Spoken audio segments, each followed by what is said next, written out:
وبرکاتہ۔ امید کرتے ہیں کہ آپ لوگ سب خیریت سے ہوں گے۔ تو ایک لوگ نے سوال کیا کہ حضور علیہ السلام کو علم غیب تھا یا نہیں، آپ ہمیں قرآن و حدیث سے سمجھائیے۔ تو حضرات گرامی، سب سے پہلے ہم قرآن مقدسہ سے آپ کو یہ بتاتے ہیں کہ اللہ تبارک و تعالیٰ قرآن مجید میں ارشاد فرماتا ہے وَعَلَّمَكَ مَا لَمْ تَكُن تَعْلَمْ وَكَانَ فَضْلُ اللَّهِ عَلَيْكَ عَظِيمًا۔ اللہ تبارک و تعالیٰ قرآن مجید میں ارشاد فرماتا ہے محبوب، ہم نے آپ کو وہ سب کچھ سکھا دیا جو آپ نہیں جانتے تھے، اور یہ آپ پر اللہ کا بہت بڑا فضل ہے۔ یہ ہے قرآن مجید۔ اللہ تبارک و تعالیٰ ارشاد فرماتا ہے محبوب، ہم نے آپ کو وہ سب کچھ سکھا دیا جو آپ نہیں جانتے تھے۔ اور جب اللہ تبارک و تعالیٰ نے اپنے محبوب کو سکھا دیا تو یہ کمینے کون ہوتے ہیں جو کہتے ہیں کہ حضور علیہ السلام کو علم غیب نہیں تھا، معاذ اللہ، استغفر اللہ۔ لیکن ہم سنیوں کا کیا عقیدہ ہے کہ حضور کو علم غیب تھا۔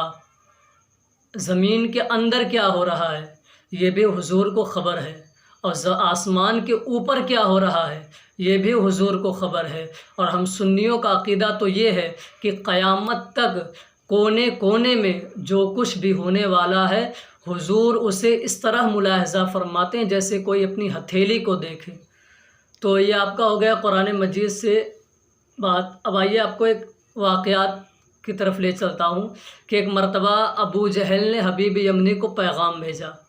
حبیب یمنی کو پیغام بھیجا کہ مکے میں محمد بن عبداللہ ایک نیا دین لے کر آیا ہے، اور اس دین کی اشاعت بڑی تیزی سے ہو رہی ہے، وہ دین بہت تیزی سے پھیل رہا ہے، لہٰذا تم خبر پاتے ہی جلدی مکہ پہنچ جاؤ اور لوگوں کو اسلام سے روک سکو، ورنہ پھر ہمارے دین کی خیر نہیں، ہمارا دین تباہ و برباد ہو جائے گا، ہمارا دین نسب و نابود ہو جائے گا۔ یہ ابو جہل کہتا ہے حبیب یمنی سے کہ تم جلدی مکہ پہنچ جاؤ اور لوگوں کو اسلام سے روک سکو، ورنہ پھر ہمارا دین خطرے میں ہے۔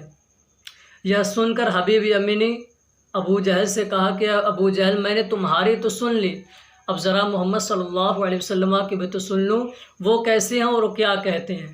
تو ابو جہل گھبرا تو گیا مگر کچھ کہہ نہ سکا وہ حبیب یمنی کو۔ تو حبیب یمنی نے بارگاہ رسالت میں پیغام بھیجا کہ میں یمن سے آیا ہوں، آپ سے ملاقات کرنا چاہتا ہوں۔ آقا علیہ السلام کی بارگاہ میں پیغام بھیجا حبیب یمنی کہ میں یمن سے آیا ہوں، آپ سے ملاقات کرنا چاہتا ہوں۔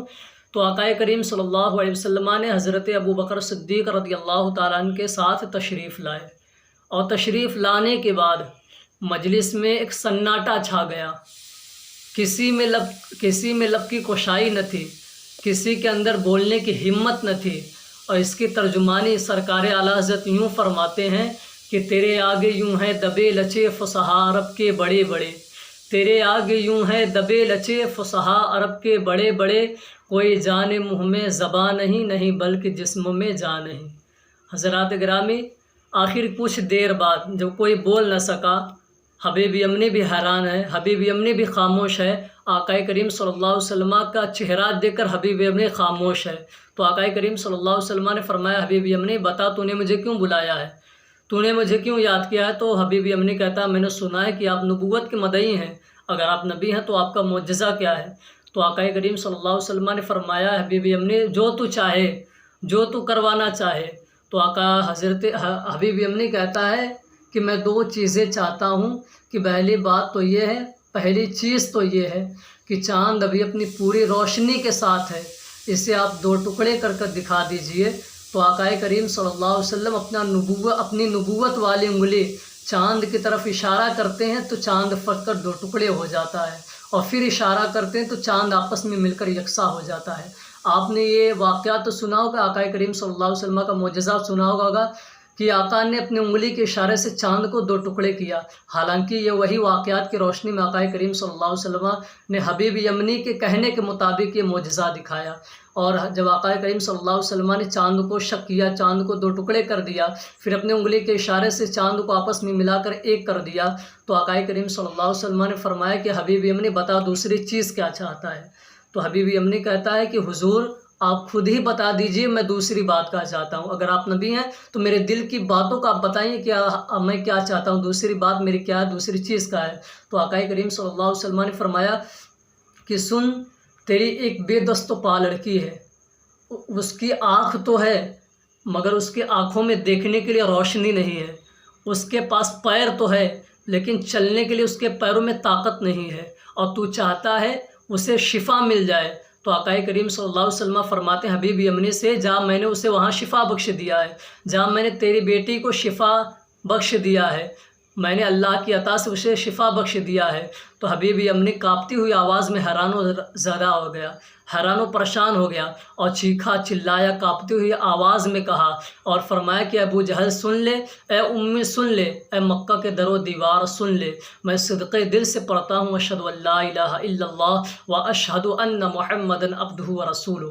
اس بات سے آقا کریم صلی اللہ علیہ وسلم کے آقا کریم صلی اللہ علیہ وسلم علم غیب تھا، اس بات سے معلوم ہو گیا، کیونکہ حبیب یمنی نے دوسری بات نہیں بتایا تھا کہ میں دوسری بات کیا چاہتا ہوں۔ حبیب یمنی نے کہا تھا کہ حضور آپ خود ہی بتا دیجئے اگر آپ نبی ہیں تو آپ بتاؤ کہ حضور علیہ الصلوۃ والسلام کو علم غیب تھا، تبھی نا حضور نے بتایا کہ حبیب یمنی کی بیٹی جو معذور ہے، پیروں سے معذور ہے، آنکھوں سے معذور ہے، تو آقا علیہ الصلوۃ والسلام نے اللہ کی عطا سے انہیں شفا بخش دیا ہے۔ یہ ہے حضور کا علم غیب۔ بات یہیں پر ختم نہیں ہوتی، حبیب یمنی گھر جاتا ہے، رات کا وقت ہے، گھر پہنچتا ہے، دروازے پہ دستخط دیتا ہے، وہی بے دست و پا لڑکی جس کے چلنے کے لیے پیروں میں طاقت نہ تھی، جس کے پاس آنکھ تھی لیکن دیکھنے کے لیے روشنی نہ تھی، وہی بے دست و پا لڑکی اپنی پیروں کی طاقت کی بنیاد پر دروازے کو کھولتی ہے، اور دروازہ کھولنے کے بعد باپ کو دیکھ کر پڑھتی ہے اشہد ان لا